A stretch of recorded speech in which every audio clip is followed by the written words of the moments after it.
এরপরে প্রশ্ন হলো, কিছুদিন আগে সমকামিতার অভিযোগে ডুয়েটের 5 শিক্ষার্থীকে হল থেকে বহিষ্কার করা হয়েছে। বিভিন্ন আবাসিক প্রতিষ্ঠানে নীরবে সমকামিতা চলছে বলে শোনা যায়। এহেন বিকৃত যৌনাচার রোধে করণীয় কি?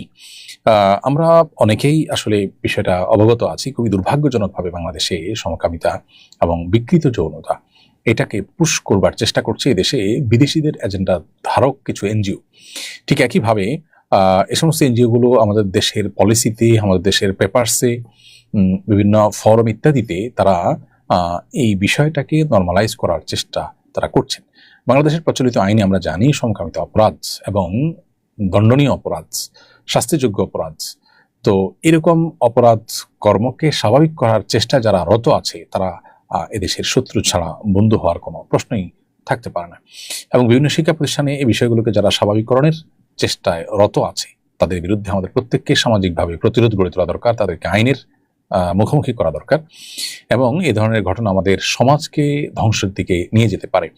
আজকে দেখুন, যে সমস্ত দেশগুলোতে সমকামিতাকে নর্মালাইজ করা হয়েছে, সমকামিতাকে অ্যাপ্রিসিয়েট করা হয়েছে, বিকৃত যৌনতাকে অ্যাপ্রিসিয়েট করা হয়েছে, সে সমস্ত সমাজে আপনি দেখুন মানুষের জন্মের হার কমতে কমতে এখন এমন পর্যায়ে চলে গেছে যে তারা বাহির থেকে মানুষ এনে তাদের দেশ পরিচালনা করতে হচ্ছে। প্রণোদনা দিয়ে সন্তান জন্মের হার কোনোভাবে তারা বাড়াতে পারছে না, কারণ মানুষের প্রবণতা একবার নষ্ট হয়ে গেলে সেটাকে নতুন করে ফিরিয়ে আনা এটা সহজ কোনো বিষয় নয়। এই জন্য ঈশ্বরিয়া বিবাহ বহির্ভূত সম্পর্ক করলে সেটার কঠোর শাস্তির ব্যবস্থা করেছে, কারণ বিবাহ বহির্ভূত সম্পর্ক এটা মানুষের জন্মের হারকে পৃথিবীতে কমিয়ে দেয় এবং মানুষের অস্তিত্বকে হুমকির মধ্যে ফেলে দেয়। তো এই জন্য এ ধরনের পরিবেশ পরিস্থিতি যেন আমাদের দেশে না হয় সেজন্য আমাদের সবাইকে সজাগ দৃষ্টি রাখতে হবে। রাজনৈতিক দলগুলো তাদের বিভিন্ন ঘোষণা, তাদের বিভিন্ন দফা এবং পেপারস, এগুলোতে নানান কৌশলে ইনক্লুসিভ ইত্যাদি শব্দের মারপ্যাচ দিয়ে এই সমকামিতাকে আমাদের দেশে নর্মালাইজ করার একটা অপচেষ্টা চলমান আছে। প্রত্যেকটা নাগরিককে সচেতন থাকতে হবে, সতর্ক থাকতে হবে। কোনোভাবেই আমাদের এই ভূখণ্ডে সেরকম নোংরামি এবং বিকৃত যৌনাচার এটাকে আমরা স্থান দিতে পারি না। যদি আমরা সতর্ক না হই তাহলে এটি ধ্বংস ডেকে আনবে আমাদের পরবর্তী প্রজন্মের। অন্যান্য মুসলিম দেশগুলো ব্যাপারে যেরকম শক্ত অবস্থানে রয়েছে, মালয়েশিয়াতে এ ধরনের কোনো সিম্বলও যদি কেউ ব্যবহার করে যেটা সমকামিতাকে প্রমোট করে, তাহলে তার জন্য দণ্ডনীয় শাস্তির ব্যবস্থা রয়েছে, দণ্ড রয়েছে, শাস্তি রয়েছে। তো প্রচলিত আইনে তারা যেরকম এটাকে কঠোরভাবে দমন করছেন, আমাদেরও সেটাকে সেভাবে দমন করা উচিত। রাশিয়া, চায়না সব পৃথিবীর বহু দেশ এখন সতর্ক হয়েছে এই বিষয়ে। আমাদের উচিত হলো সতর্ক থাকা।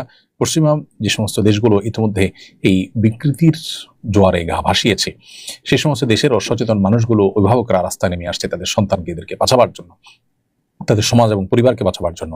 আমাদের উচিত সতর্ক থাকা, আমাদের উচিত গড্ডালিকায় বা স্রোতে গা না ভাসানো। তা না হলে আমাদেরও পরিণতি পশ্চিমাদের মতোই হবে এবং সেটা হবে খুবই দুর্ভাগ্যজনক বিষয়। আর এস মিজান আপনি লিখেছেন, আমি 2 বছর আগে ঘরোয়া পরিবেশে বিয়ে করে প্রবাসে চলে আসি। এখন আবার ফ্যামিলি বিয়ের আয়োজন করেছে, আবারও বিয়ের আনুষ্ঠানিকতা সম্পন্ন করাবে। 2 বার কবুল বলে বিয়ে করলে কোনো সমস্যা হবে কিনা? ভাই মিজান, বিবাহ মূলত প্রথমবার যেটি হয়েছে সেটি বিবাহ চূড়ান্ত হিসেবে হয়ে গেছে। পরবর্তীতে যে বিবাহের আয়োজন করা হয়েছে সেটি নিছকই একটি শো অফ বলতে পারেন, সেটা নিছকই একটি আপনার আনুষ্ঠানিকতা বলতে পারেন, যেটার উপরে বিবাহ নির্ভরশীল নয়। বিবাহ মূলত প্রথমটি হয়ে গেছে এবং প্রথমটির পরেই বিবাহের যে বিধিবিধান, বিবাহ সংশ্লিষ্ট যে আপনার উপর অবশ্য কর্তব্য এবং পালনের বিষয় আছে সেগুলো আপনার উপর বর্তায় এবং চলে আসছে। পরেরটা হওয়া না হওয়াতে শরিয়ার কোনো পার্থক্য তৈরি হয় না। বিধায় পরের বিয়েটা নিছকই আপনাদের পারিবারিক আনুষ্ঠানিকতা মাত্র এবং অনর্থক। এবং দ্বিতীয়বার ইজাব কবুলের কোনো প্রয়োজনও নেই। আবার দ্বিতীয়টার কারণে আপনার প্রথম বিয়ের কোনো ক্ষতিও হবে না। বিধায় দ্বিতীয়বার আপনি প্রস্তাব এবং সম্মতি, ইজাব কবুল এবং আকদ এটা সম্পন্ন করেছেন, এটাতে প্রথম বিয়েতে কোনো প্রভাবও পড়েনি।